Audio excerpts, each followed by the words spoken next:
vidéo. Désolé pour lui. Aujourd'hui, on va parler des phases de la Lune vue de la Terre.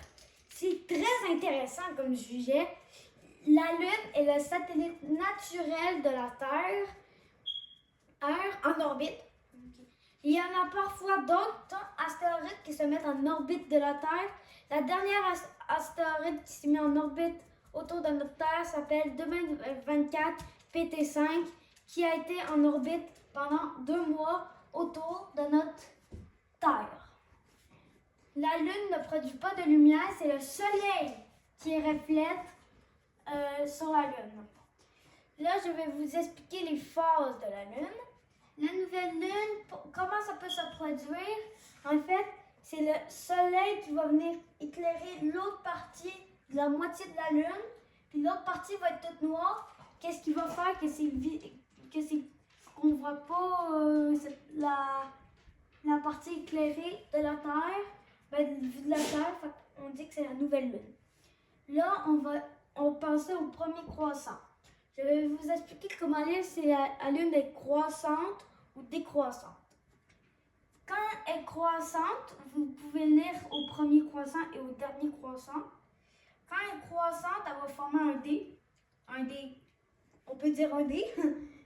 Quand elle est décroissante et qu'elle va bientôt passer à la nouvelle Lune, elle va former un C.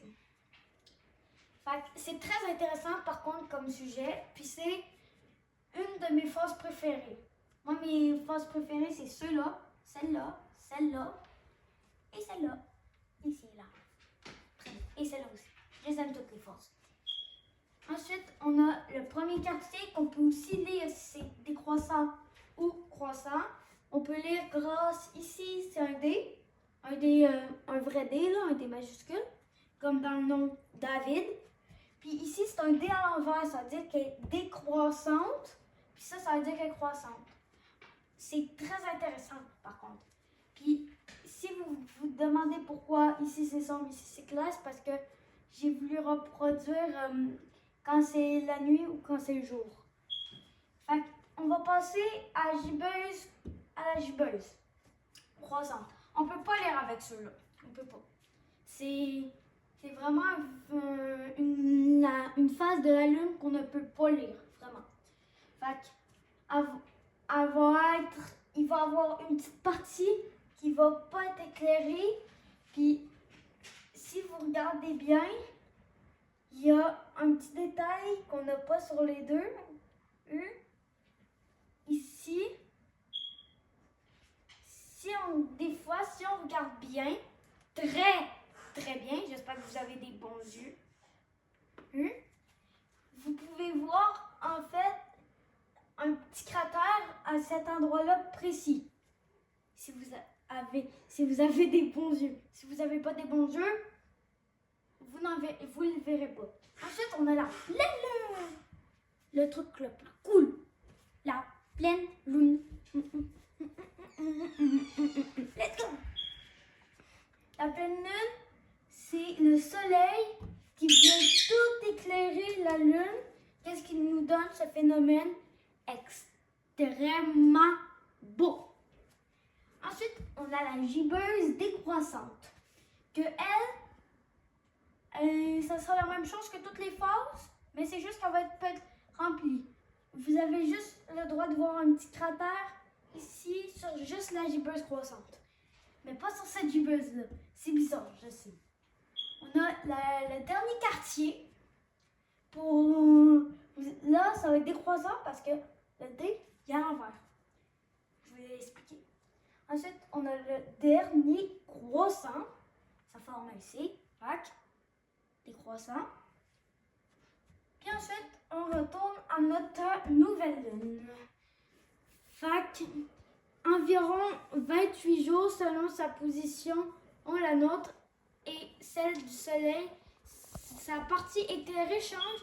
Ce sont les phases de la lune. Environ 28 jours que la lune se met à tourner. Environ 28 jours pour qu'elle fasse tout ça et qu'elle revienne ici. C'est environ 28 jours. que la lune est menteuse, ça je voulais expliquer. Et ça a été pour 300. Je voulais expliquer ça quand j'ai commencé à expliquer les phases. Puis on aura une prochaine éclipse lunaire. C'est un phénomène très spécial.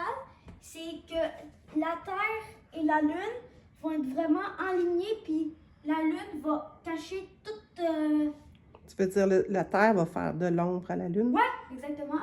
Puis il y aura un petit peu de soleil sur le côté. Fait que ça va donner une couleur rouge, si je ne me trompe pas.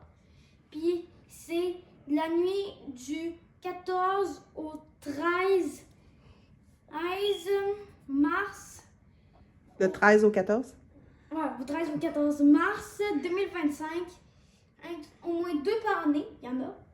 Puis pas besoin de lunettes. Pas besoin. Vous n'avez pas besoin de lunettes. Sauf si vous avez des problèmes de yeux.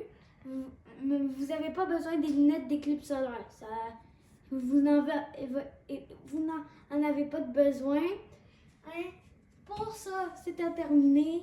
On se retrouve dans quelques instants pour vous montrer les phases de la Lune avec une balle puis une flashlight. Nous voici de retour après cette petite pause. Donc, ça, c'est la pleine lune, comme on adore tous. Ça, c'est la gibbeuse croissante. Ça, c'est le premier quartier. Ça, c'est le premier croissant. Et ça, c'est à vous de deviner. Je vous laisse quelques secondes. C'est la nouvelle lune. Maintenant, c'est à vous de deviner. Je vous laisse quelques secondes.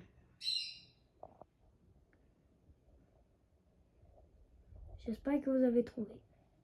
Ensuite, je vais vous dire dernier croissant. Je vous laisse deviner. Je vous laisse encore quelques secondes.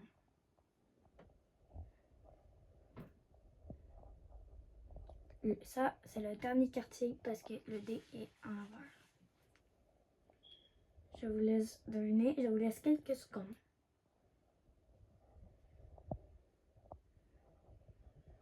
C'est la gibbeuse décroissante. Et ça, j'espère que vous l'avez. Je vous laisse quelques secondes. C'est la pleine lune. Si cette vidéo vous a plu, n'hésitez pas à vous abonner et mettre un pouce bleu sous la vidéo. Ça me ferait énormément plaisir. Merci à tous d'avoir écouté cette vidéo. Bye bye.